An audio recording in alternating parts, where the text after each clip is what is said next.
你唔好同人哋講好難倒都冇。當大家玩得好開心嗰陣，我哋又做咗一個沉重嘅決定。而家咧，我哋安排緊點樣helicopter rescue 飛落去。咁而家我哋決定坐 helicopter 飛翻落吉文都，冇再繼續上啦。有冇覺得好遺憾嗎？有多少啦？做出呢個決定唔容易，畢竟已經千辛萬苦嚟到呢度，放棄咗咪好可惜咩？而且我放棄嘅話，即係話高陽亦都需要一齊放棄，你覺得影響咗成隊嘅士氣。唔愛講滿足先啦，講激心咯。傷心咯！我哋個團員真係已經真係唔行得咯，咁我哋真係要好遺憾嘅。講真，我哋都希望我哋一大班齊上一齊落去。更何況我哋仲係需要高額自費搭直升機返去，海拔3000以上嘅 helicopter rescue， 我哋嘅保險咧係冇 cover 嘅。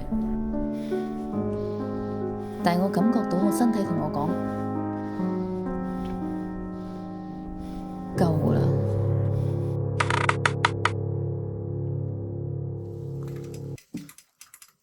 見到人派咩啊？而家圣诞美女我要，你要幾多？我要多多。你要多多啊？啊，對啊，唔該，蒜米。也要。少啊，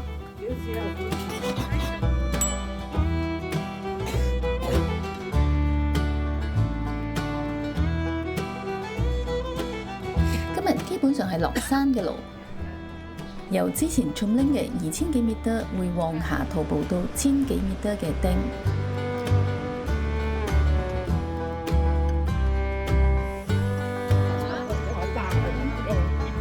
哇，好強啊！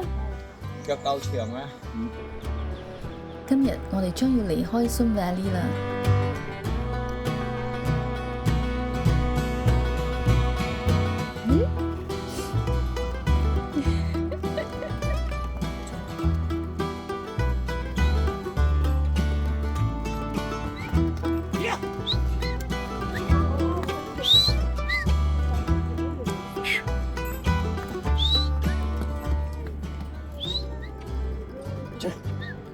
你記得冇？嗰班我哋去西藏嘅時候，你就塞喺個鼻哥。塞嗰兩個窿，就喺春芽菜。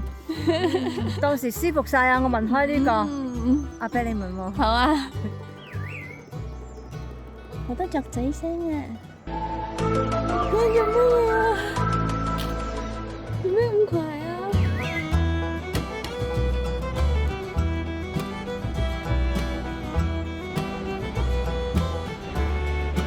山邊啊，崖啊，唔驚啊！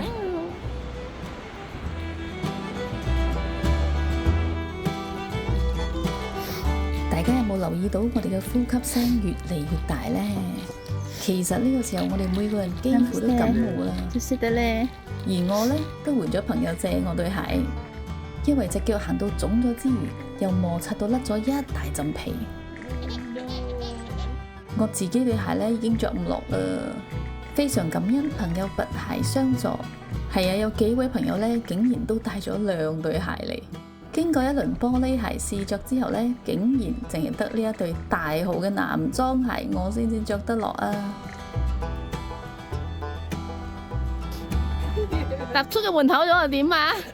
再唔係幫個門啊，徒弟咯，出面你93、94啊，跟人老娘啊，都唔關我事咯。好似係你踏出個門口先喎，咁我跟你咯，我跟你去揾食咯，去奸入老娘咯。踏出咗 Sun Valley 嘅門檻，即係代表我哋已經完成咗 Sun Valley 嗰段路啦。今日就正式接去 Manaslu Circuit 嘅路線，亦即係話另一段故事啱啱開始，痛苦延續。同志仍需努力。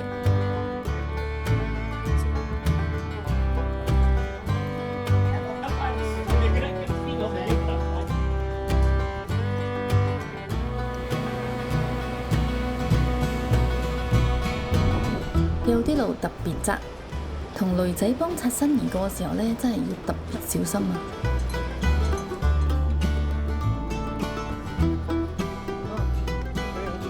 話就話係落山嘅路，但係絕非條輕鬆路，因為路途實在遙遠。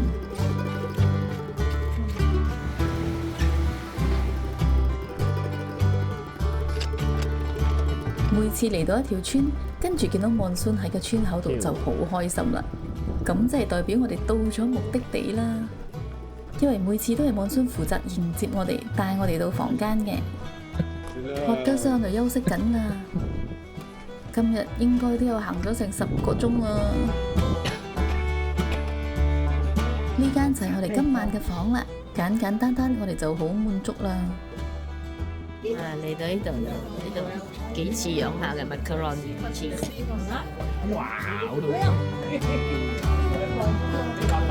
大家頭一次見 spring roll， 整得似 spring roll 嘅 spring roll。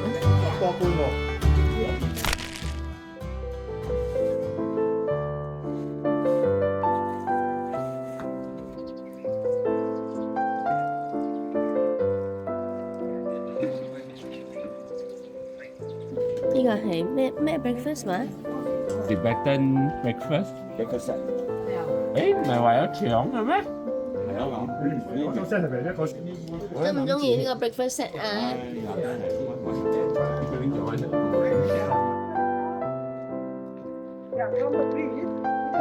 梳尾，我哋而家行咗15分鐘過橋，就係一直上啊。Seringi Mountain。今日嘅路程會上升到海拔2630米，一路沿住條河谷行，抬起頭就望到個非常有氣勢又遙不可及嘅 Seringi Mountain。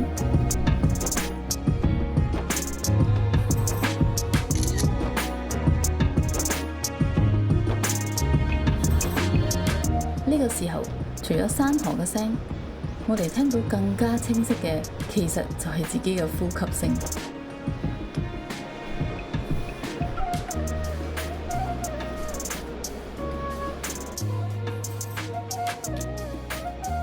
我哋嘅腳步亦都變得越嚟越慢，越嚟越沉重。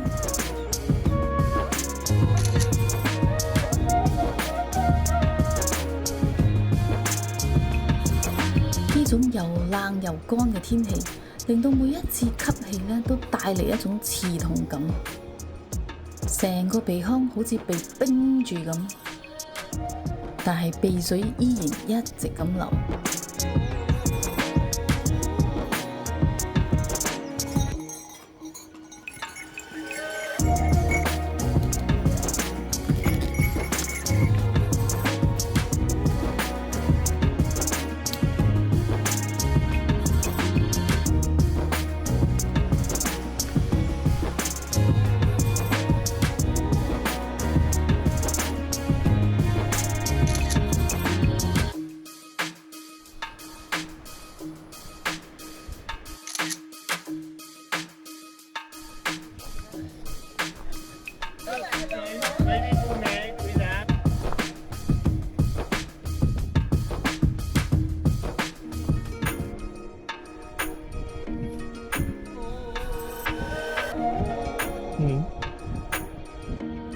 大家唔好以為我哋停喺度影相喎。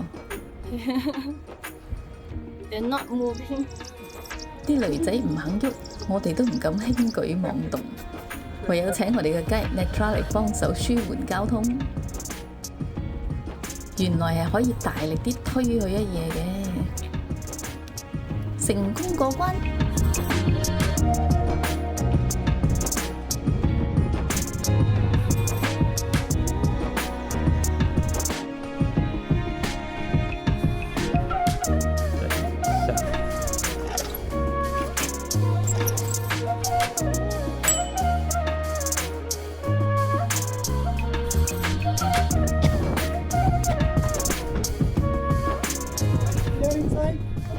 Keep it。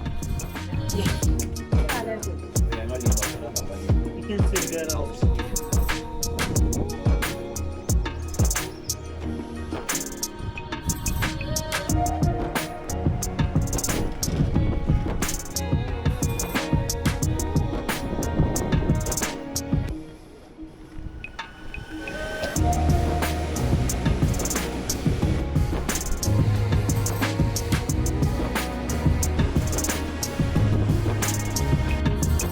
睇到間 guest house 啦，咁快到咗？係真係到咗，不過係食晏嘅地方啫。風涼水冷啊！呢個田嗰度，呢度好似雲頂咁。雲頂冇咁大風嘛。我有咁嘅歌石喎。呢間 guest house 嘅兩兄妹好相親相愛，仲好靚仔靚女添。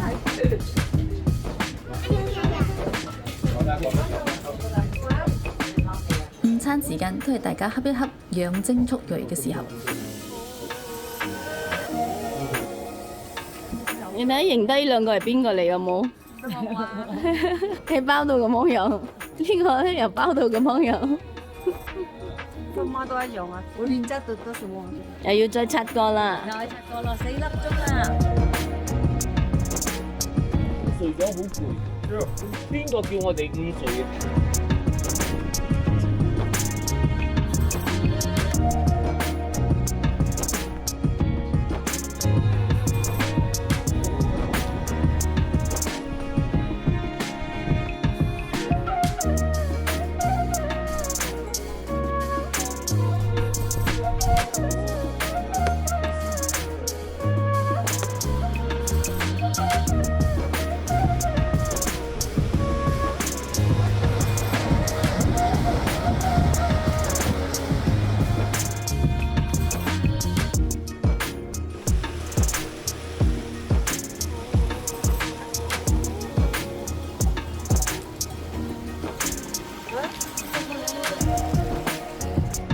行下嚟咗個森林，呢度嘅感覺有啲似金馬倫嘅莫斯 Forest。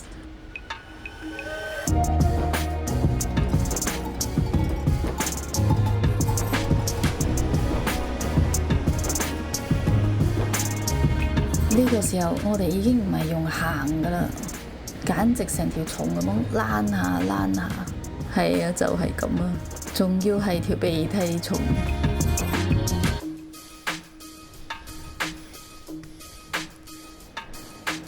此時此刻，我哋係真真切切咁體會到寸步難行嘅感覺。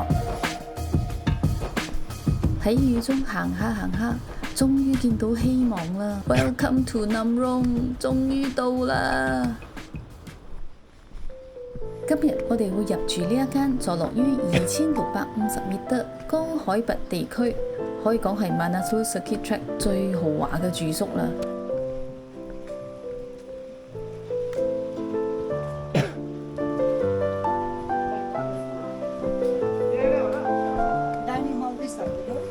Monsoon 又帶我哋去房間啦。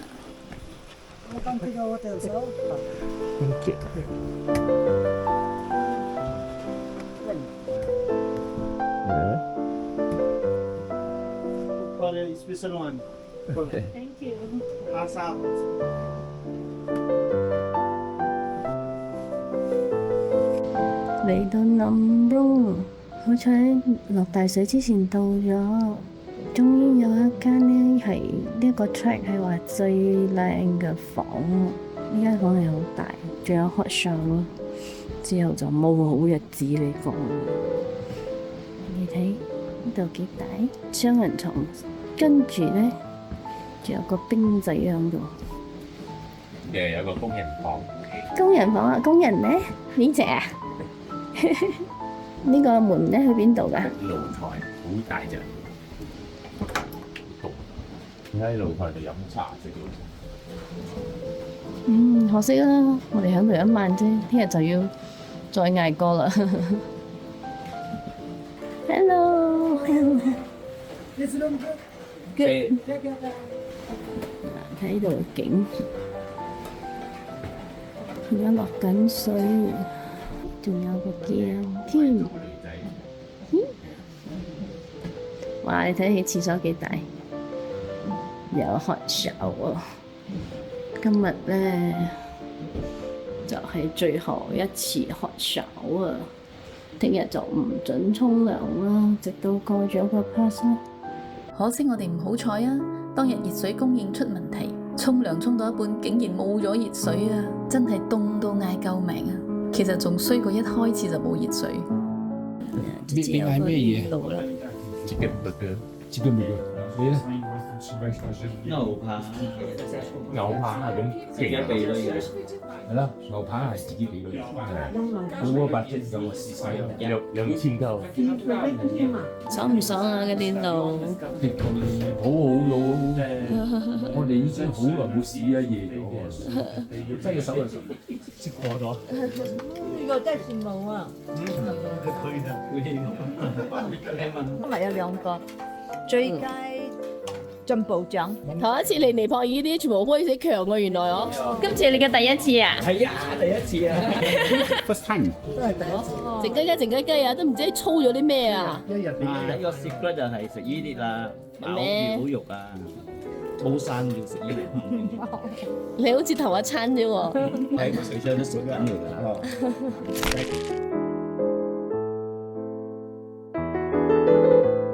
第一次行咁嘅山，就唔知道 ABC、EDC 有幾困難。不過聽翻嚟咧，呢個算係好難行。我都暫時嚟講都還可以，希望可以順利行到晒。有機會都會去接觸下啦 ABC 同埋 EDC 嘅。你行完呢個再行 ABC、覺得喂咁鬼容易嘅。希望係啦。有咩秘訣頭一次嚟咧咁強嘅？你之前做咗啲咩準備？哦，好多喎，3個月前已經準備咯，準備咗啲諗點樣上頂，諗就得㗎啦。係啦，意志力就係意志力。咁犀利嘅？我係好中意行山，但係應該我就唔係咁中意行呢啲山啊，因為有多少危險啦，又好凍啦，又好驚遇到一啲意外啊、腳痛啊呢啲咁嘅嘢啊，睇人哋有咁樣嘅問題啊，自己都好驚會遇到咯，所以我相信我都唔會再一次行咁難行嘅山咯。但係你哋好似冇乜問題喎。我睇到咁樣我驚喎，會有咁樣嘅問題嘅喎。你唔好諗唔會有問題嘅，一定掂嘅。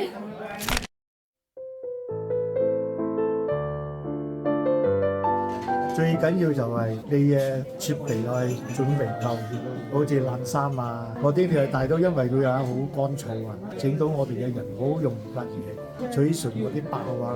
如果你有機會嚟行呢啲山咧，你嗰對鞋啊一定要大多1號。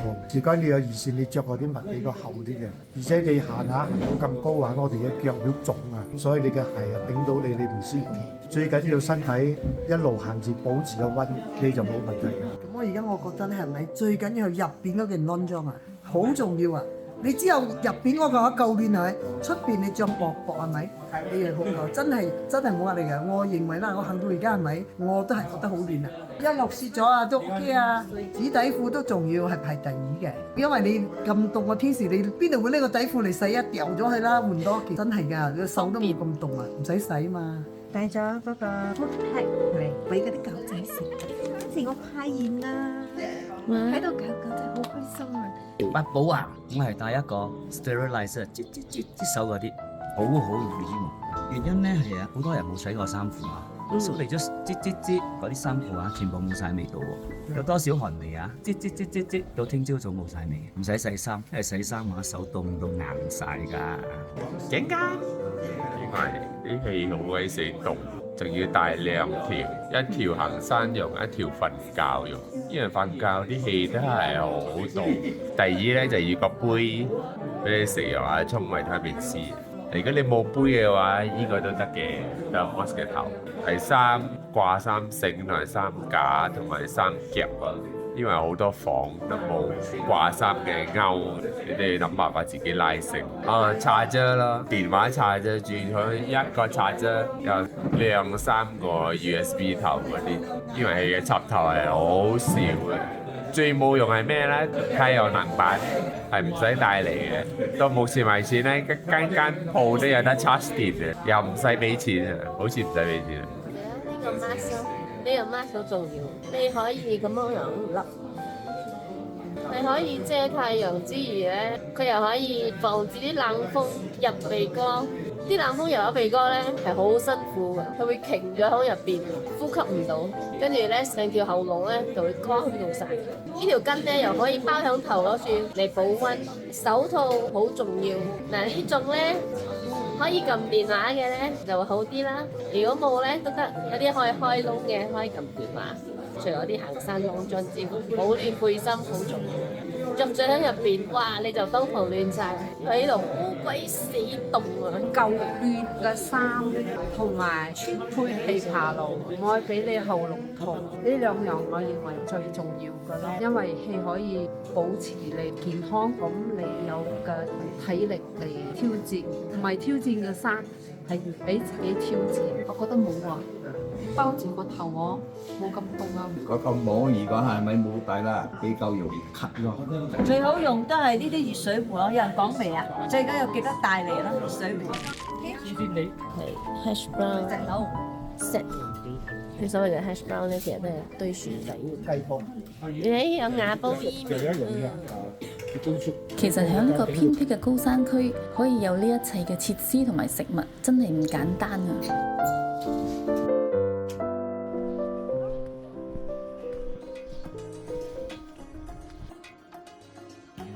喺曼納蘇最強住宿住咗一晚之後，漫長嘅徒步日又再次展開啦。雖然話尋晚嘅住宿係好靚，但係嗰個冷度咧係一啲都冇減㗎。因為間房雖然好大好正，但係依然係冇暖氣嘅。講真啦，真係好佩服當地人嘅能耐啊！你睇新一日啱啱開始，我哋已經喺度躝緊啦。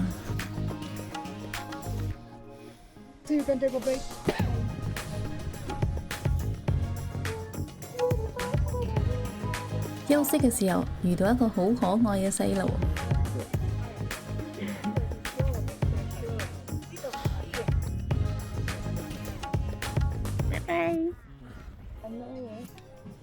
Next 係燒啊！嗰個只不過係下一條村，並唔係我哋今日嘅目的地。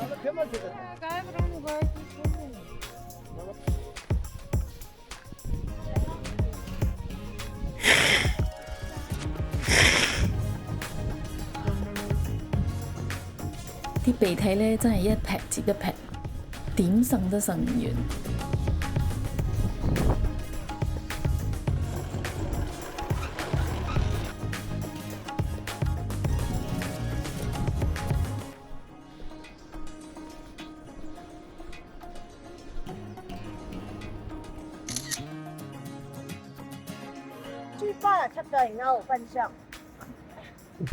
其實雖然我哋暫時仲未攀升到會引發高山症嘅高度，但係由於天氣真係非常之凍，啲擤唔完嘅鼻涕呢，一陣呢又會因為吸入咗冷空氣凝結，甚至會變成血塊，搞到呼吸困難。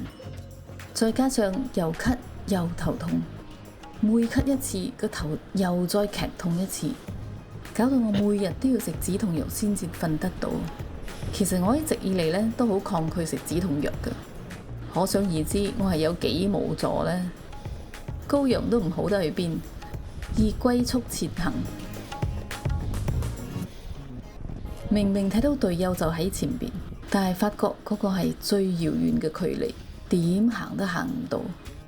咁就乘機影下相，喘下氣啊！今日嘅目的地係3530米嘅薩馬江，行下行下，空氣開始變得稀薄，相信呢個時候烏龜都行得快過我哋啊！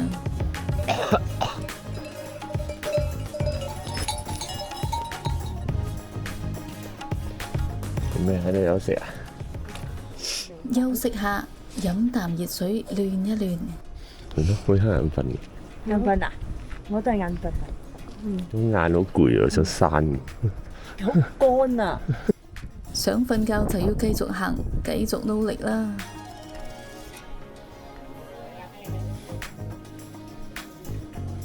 係咪到站可以瞓覺啦？點會咁輕易放過你呢？不過起碼可以食餐飯休息下啊！不過點解食咗飯都係腳步浮浮嘅？其實今日嘅路程真係特別遙遠，過山過橋，再穿過一片好靚嘅森林，之後一件好浪漫嘅事發生咗。不過呢件浪漫嘅事發生喺呢個時候呢，係會令人想鬧粗口嘅。有2位隊友呢，覺得太凍太攰啦，經過一條村嘅時候就向當地人租咗2匹馬。不過呢，響馬背上行呢個崎嶇嘅山路呢，都唔係一件好容易嘅事。之後天黑啦，我哋都收起相機，加快腳步，淨係知道行咗好耐好遠嘅路，好幾次睇到遠處有燈光，以為到咗，結果都係假希望。好多謝 Natra 一路帶住我哋由天光行到天黑，冇嫌棄我哋行得慢。飽受咗10幾個鐘嘅摧殘之後，我哋終於淪為最後2個殘兵，喺雪中狼狽咁躝到薩馬膠住宿。感恩有貼心嘅破德，即刻接過我哋嘅背包到房間，跟住又帶我哋去火爐邊取暖，仲二話不說幫我烘乾嗰對又污糟又濕嘅鞋。呢一刻嘅身體係凍嘅，但係嘅心係暖嘅。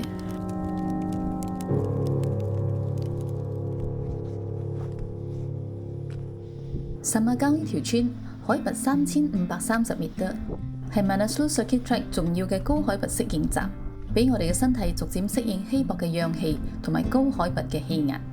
經過尋日嘅折磨，今日係難得嘅休息日。我哋可以慢慢咁探索呢條村同埋附近嘅景點。其實呢度真係好靚啊，周圍俾雪山環繞。村入邊有傳統嘅石屋，古老嘅藏傳佛教寺廟。我哋仲遇到一班好可愛嘅小朋友添。My baby，做啲嘢，my baby 啊，my baby 啊。有個細路咧就睇中咗隊友背包上面掛住嘅啤啤公仔，想攞走。但係呢隻公仔咧跟咗隊友好多年噶啦，出生入死啊！對唔住啦，小朋友都唔可以奪人所愛噶。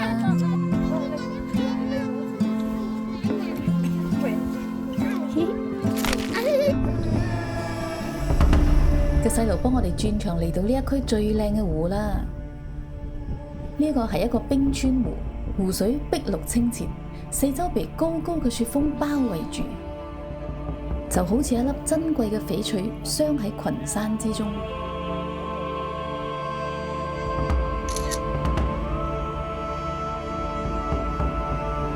呢種與世隔絕嘅震撼美同埋寧靜，喺鏡頭前係冇辦法完全呈現出嚟嘅，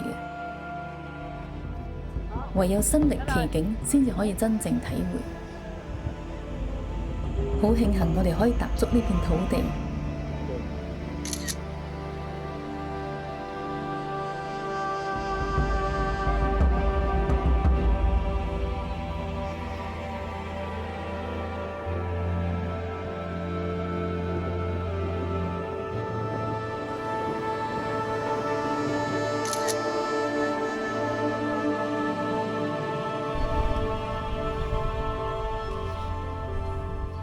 行咗幾個鐘，係時候返住宿休息啦。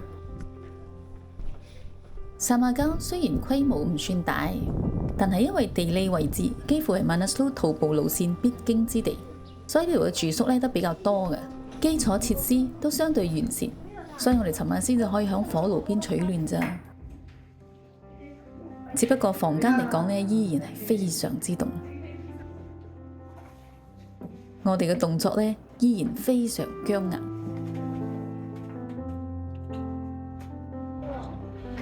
歡迎嚟到友誼之家。尋日淋水，淋雪啊！太匆忙啦，冇時間影啊，着衫都爭啲嚟唔切。所以呢個就係天第二朝，一切安定。行咗2個鐘頭山，有少少瞌眼瞓添，一陣先。窗外的風景。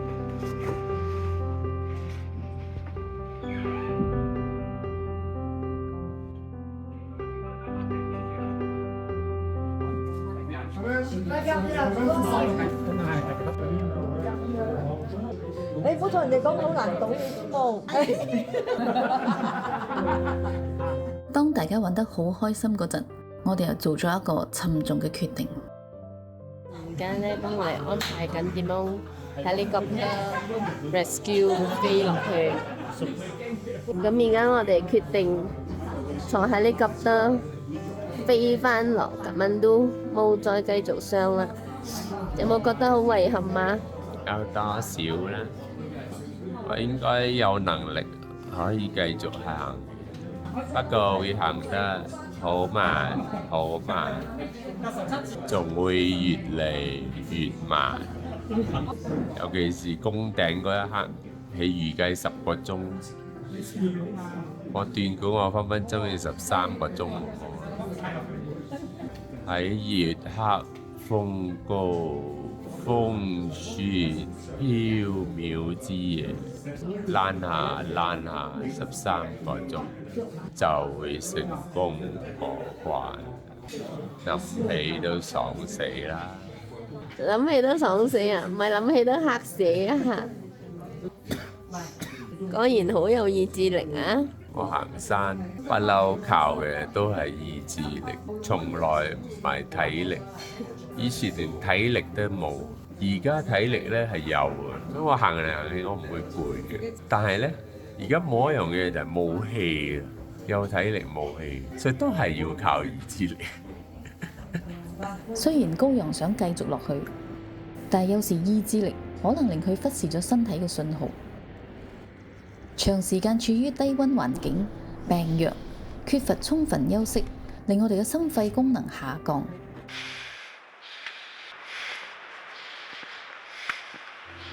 當我發覺連我腳痛、病弱都可以超越高陽，我知道其實佢嘅身體已經到咗極限。如果連呼吸都成問題，咩意志力都係假嘅。再高嘅山我哋都去過，高山症亦都經歷過好幾輪。但係今次嘅難受咧係前所未有嘅。除咗高山症，更加危險嘅其實係失溫症。呢啲身體發出嘅明確信號，令我意識到堅持可能會付出更大嘅代價。懂得適可而止係一種自我認知。人生中大家都認為完成目標先係強者，放棄等於失敗。但我相信唔強求先可以行得更遠。山頂可能更高，但係風景未必更靚。了解咗呢一切之後，我慶幸我為我哋做咗呢一個決定，心中釋然。另外2位隊友都覺得太凍，決定放棄，我哋就一齊搭直升機撤離，分攤費用。我嘅點樣講啊？一直咁陪我行山嘅朋友，行咁多日啊！風風雨，我都同我一齊喎，自己慢慢行少啲啊！一定要攻頂成功啊！多謝，收到。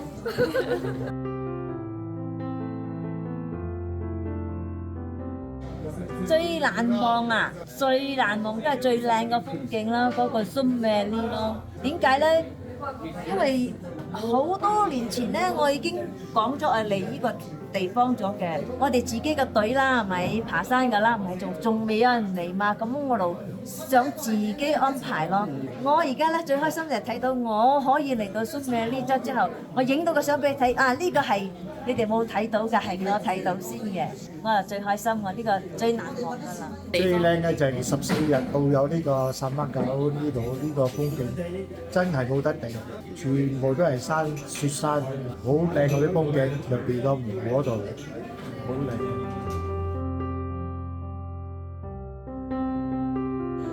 開頭嗰幾日啊，幾凍啊，真係凍到好緊要。係咯，好少見你行咁慢㗎。係咯，最慢咯，我話跟住，哇，好驚啊！仲有咁多成10幾日都唔知點好。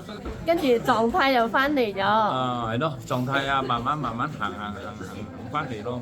扭左扭右扭到好似有多少啱位咁，唔同嗰個位啊，就住嗰個位踩住落。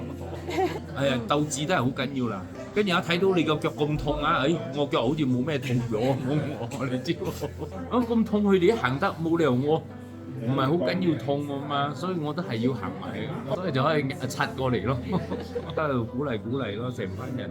咁你覺得呢一個旅程到目前為止啦，你最中意邊一 part 啊？邊一 part 啊？哎呀，唔敢想喎，真係。唉，嗰條路啊，都仲係好似10幾年前嘅 ABC 咁樣嘅樣，每一段啊，日日都唔同啊。跟住一日比一日越嚟越長時間，真係行到我哋都唔知邊度係終點。有咩要補充喎啊？補充話，哎呀，就係傷心咯！我哋嘅團員真係認真係唔行得咯，咁我哋都係好遺憾嘅。講真，我哋都希望我哋一大班齊上齊落嘅。咁你身為呢一個團嘅發起人，到目前為止，你最大嘅滿足感係咩啊？我講滿足先啦，講激心咯，就係我前面嗰2個咯。當然啦，呢啲我冇講話特登去挽留啦，我講咩啦？點知咧佢就嬲到嗰兩公婆，本來唔愛幾日嬲嚟嬲去，嬲到終於想愛，我可以上咗，點知又唔愛就真係。嗰啲心情好似起起落落咁樣咯。咁最難忘、最開心都係可以同你哋一齊一日過一關，一日過一關咯。對於我嚟講，成個行程冇辛苦咯，日日都係咁樣行嘅，落水又係咁樣行，冇落水又係咁樣行，8粒鐘又咁樣行，4粒鐘又咁樣行咯。最緊要係食得瞓得，我得。目前為止咧，你覺得呢一個 track 咧難度喺邊度咧？難度係凍啊，但係 so far 應該 OK 嘅。我希望過嗰個 part 我哋每一個人都好犀利。你點樣可以維持到咁開心嘅咧？因為我睇到呢個 natural 嘅嘢山啊，我好中意呢啲 natural 嘅嘢，所以我感覺到好開心。同埋我呢班10幾年嘅朋友非常之好。我哋嚟係行山啊嘛，唔係嚟過路啊嘛，咁你一定要 enjoy 個 view 咯。所以我認為慢慢行，同嘅 nature 接觸下，吸收下佢哋嘅環境，咁你先定會享受到你嘅過程啊嘛。雖然係好辛苦啦。不過，如果係慢慢行、慢慢 enjoy，你會忘記咗你自己幾艱難。最緊要帶牌啊！帶牌嚟啦，冇咁悶咧。